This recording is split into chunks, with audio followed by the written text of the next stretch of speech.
Hello everyone and welcome to today's webinar. I'm Bella at K-Commerce, joined by Crystal.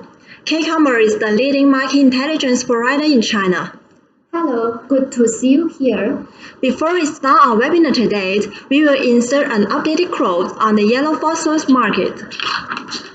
On December 16, 2020, China's domestic yellow phosphorus market as a whole trend was weak. Yellow phosphorus market trading was relatively light. There were some areas of producers in our crowd. Among them, the latest market price for Guizhou province is 2,306 tons, and the latest market price for Yunnan province is 2,397 the ton. The above is the latest close for Chinese domestic yellow phosphorus market. Well, Crystal, 2020 is a special year. The beginning of the Chinese New Year, a sudden COVID-19 epidemic breaking the balance between supply and demand in the market. Yellow phosphorus price and market trends are difficult to estimate. The export market of phosphate has also been affected by some overseas outbreak. So, under the normalization of the COVID-19, can the relevant departments in China take some strong measures to support the enterprises? What is the anti-risk ability of these enterprises? For the next 30 minutes, let's discuss about the current situation of China's phosphorus chemical industry under the normalization of the epidemic. Okay, let's take a quick look at today's agenda now. Firstly, let's have an understanding of phosphorus chemical industry's current environment. Secondly, in the COVID-19 period, let's discuss about the situation of the resumption of production of phosphorus chemical enterprises in China. Thirdly, it's about the operating profitability, debt service, and cash flow of Chinese phosphorus chemical enterprises in the first 3 quarters of 2020. And then let's have a look at the export situation of yellow phosphorus, STPP, MAP, and DAP under the global epidemic.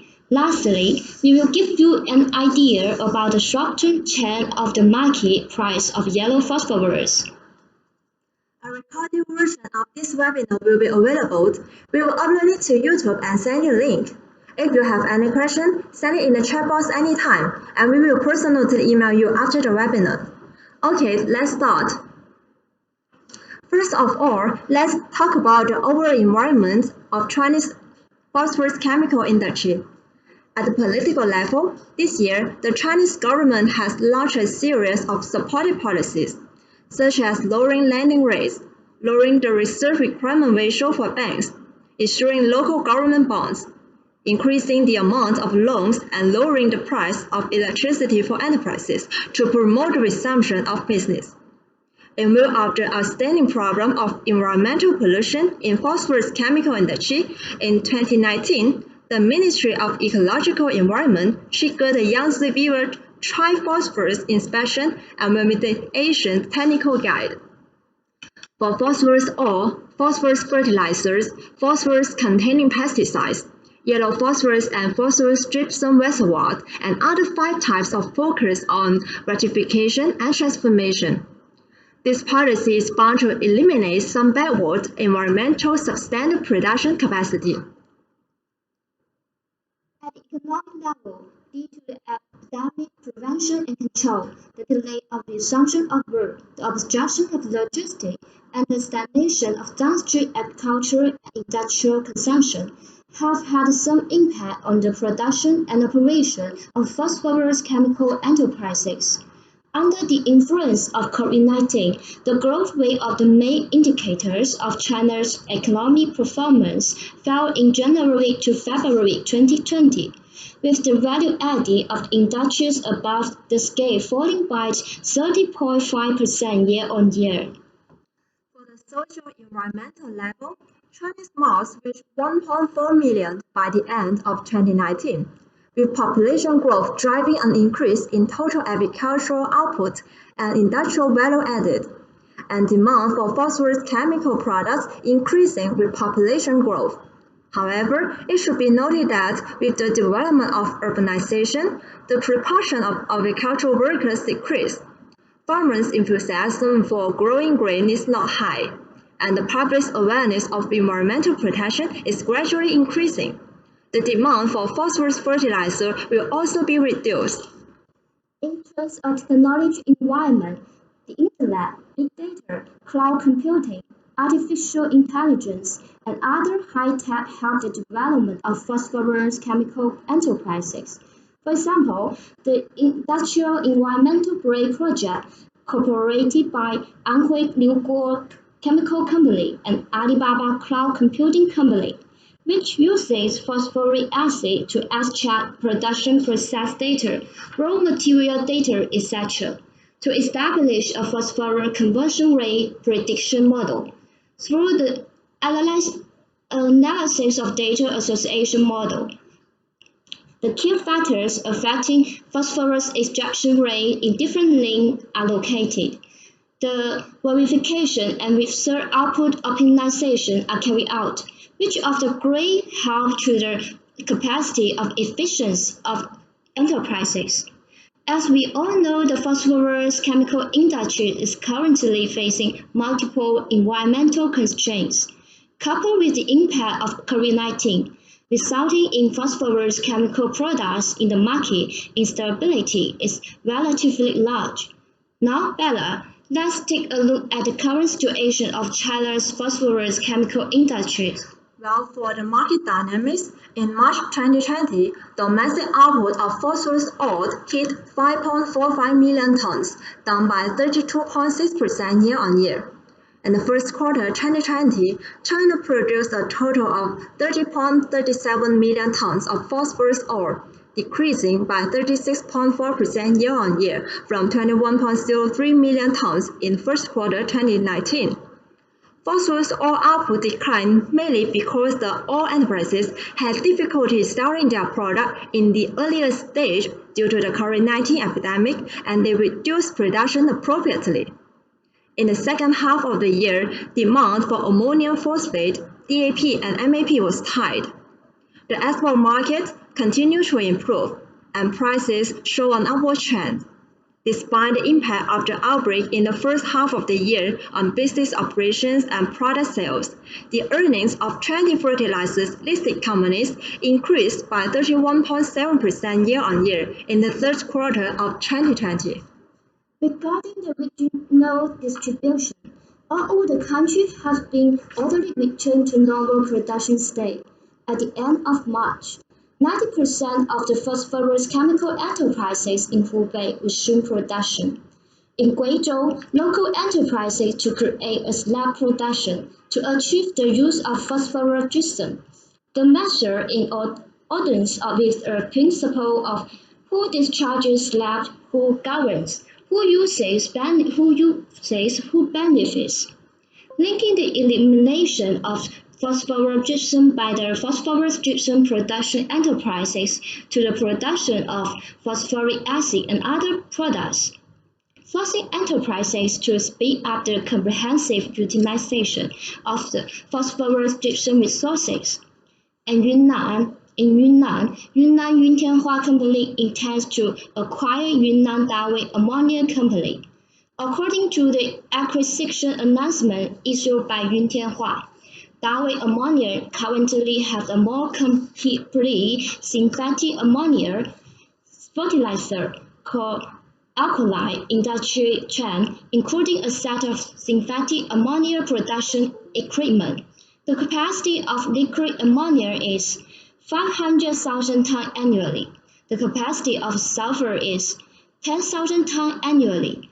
And the capacity of ammonium sulfate is 53,000 tons annually.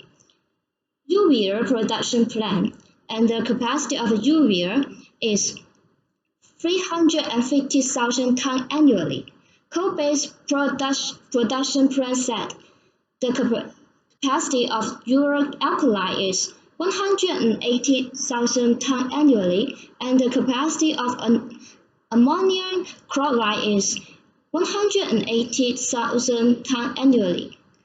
After the acquisition of ammonia production, the company in Yunnan province, on the basis of the original capacity of 800,000 tons of urea, increased to about 1.2 million tons.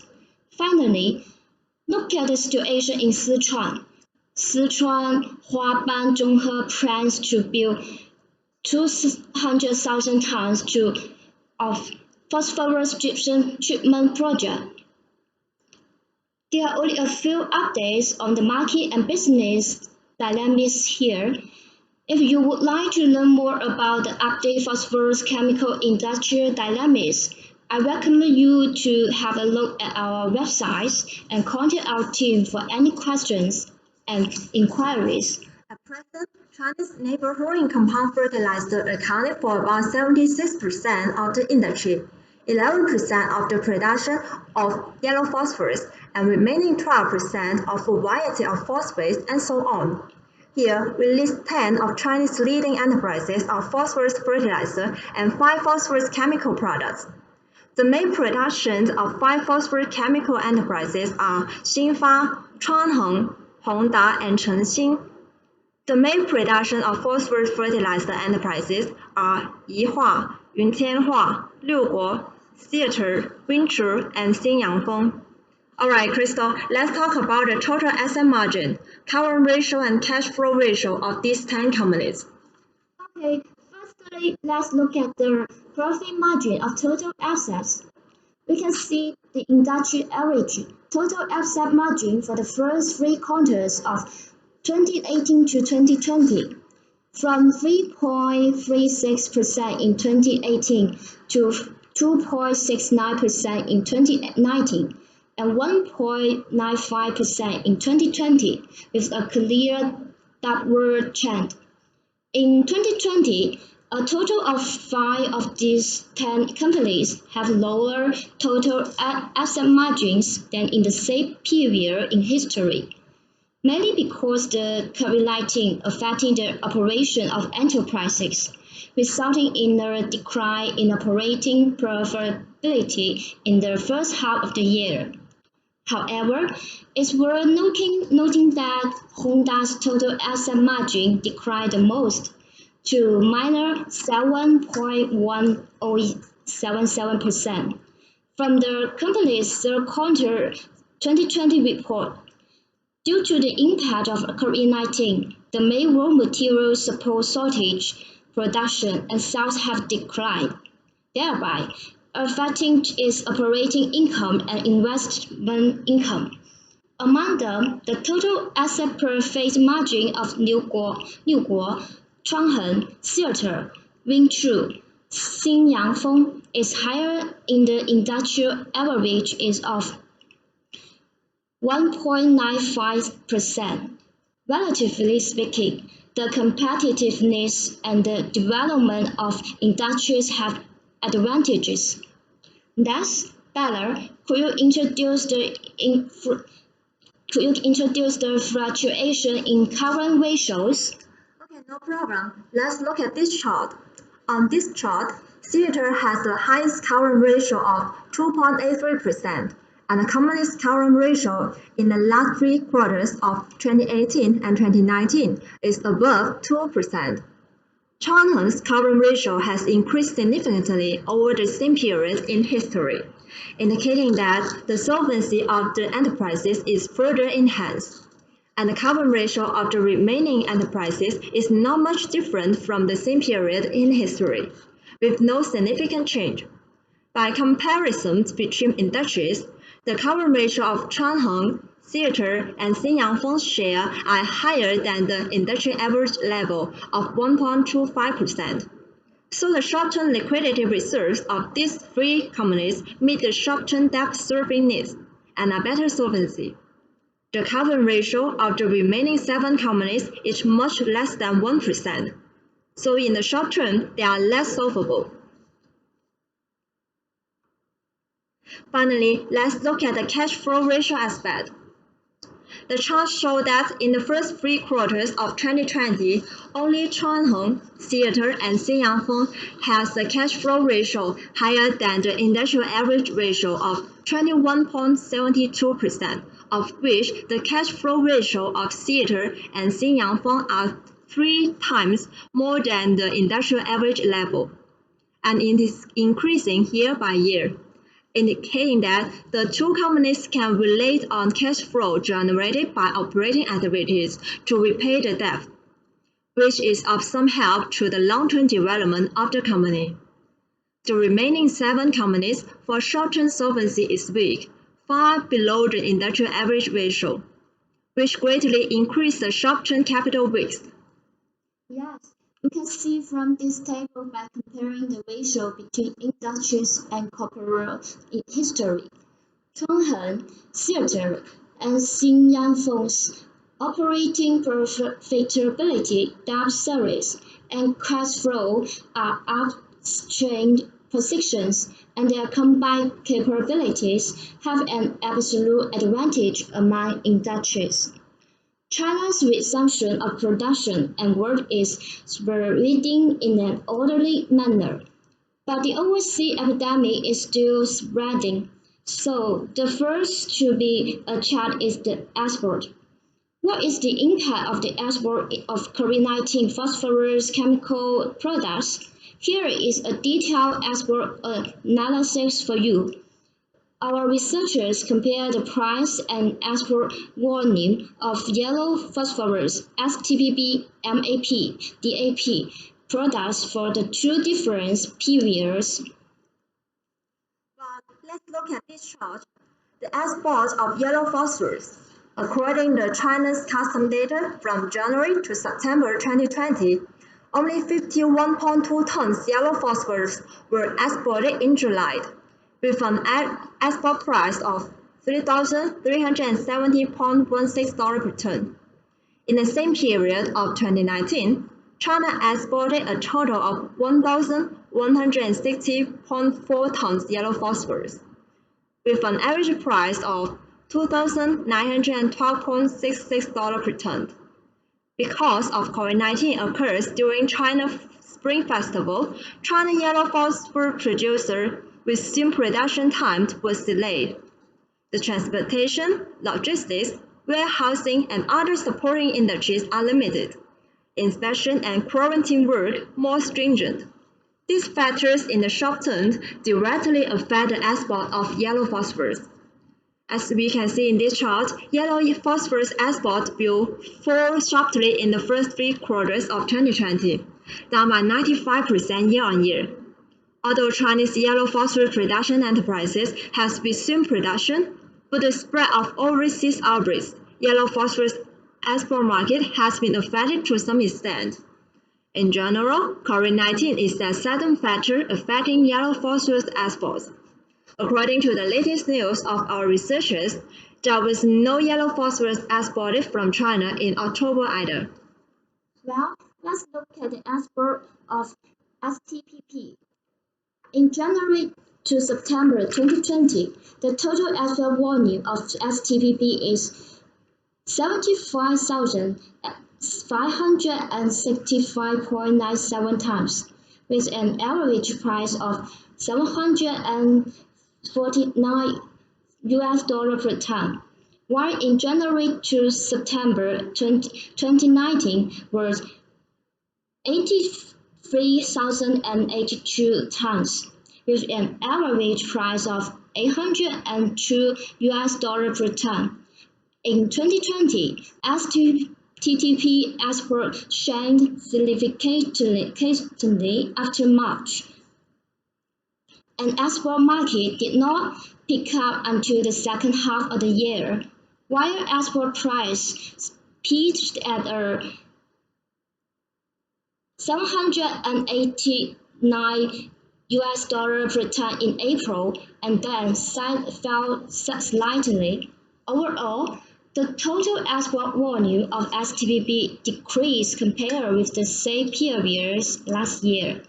But from this trend, STPP was not greatly affected by greatly affected by the COVID-19, with the resumption of the production of Chinese enterprises.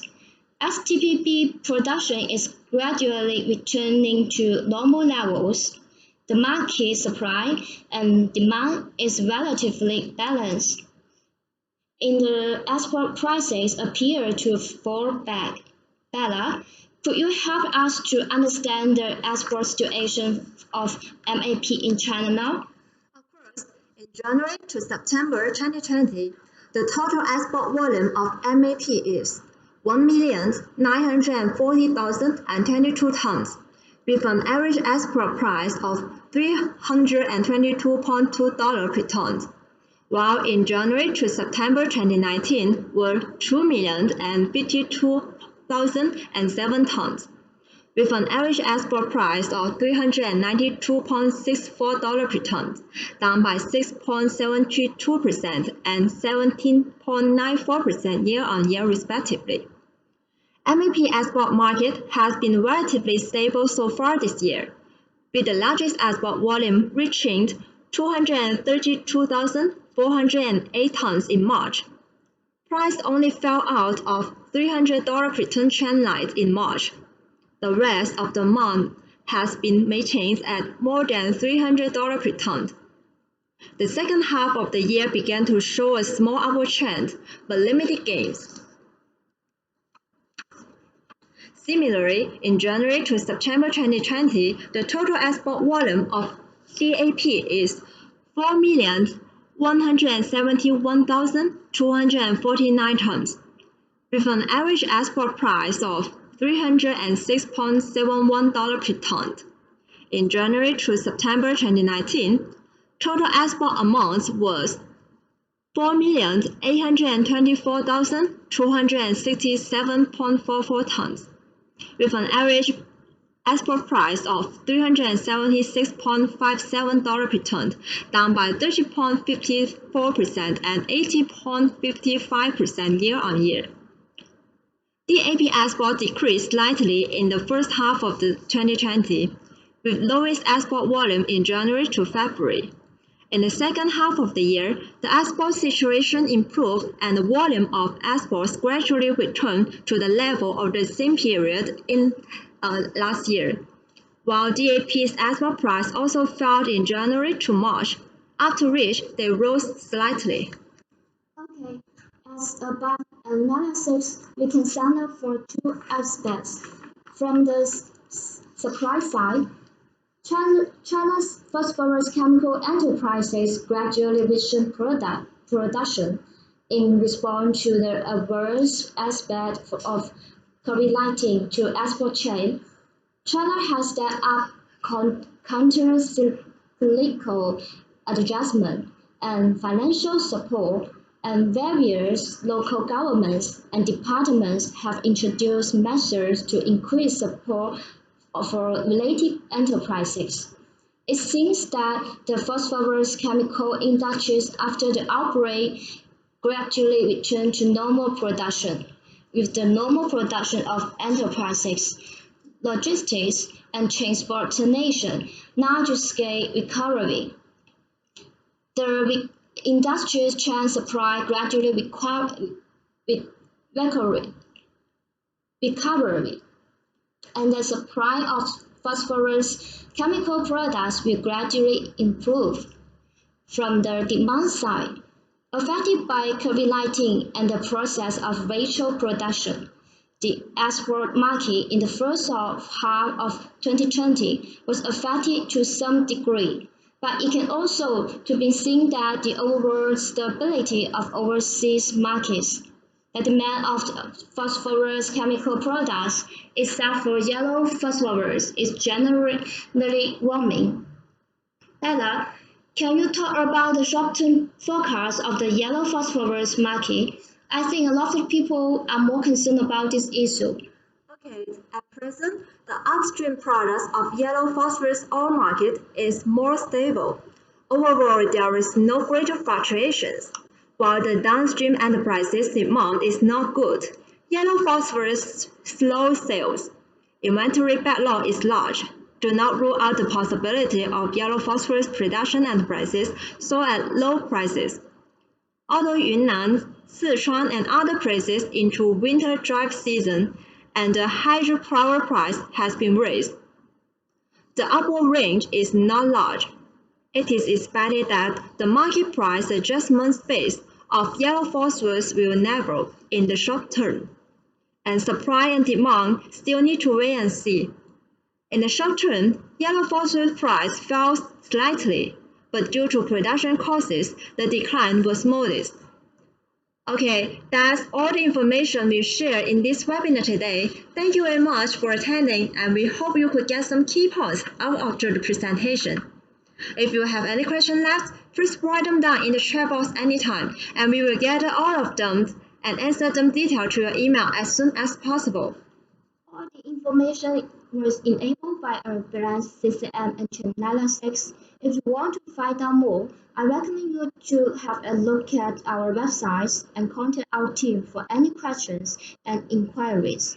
If you want the recorded version of this webinar and the PowerPoint slides, please leave your email address in the chat box or contact your account manager. Well, thanks again and have an awesome day. Please keep safe and be strong. Thank you. Best of luck.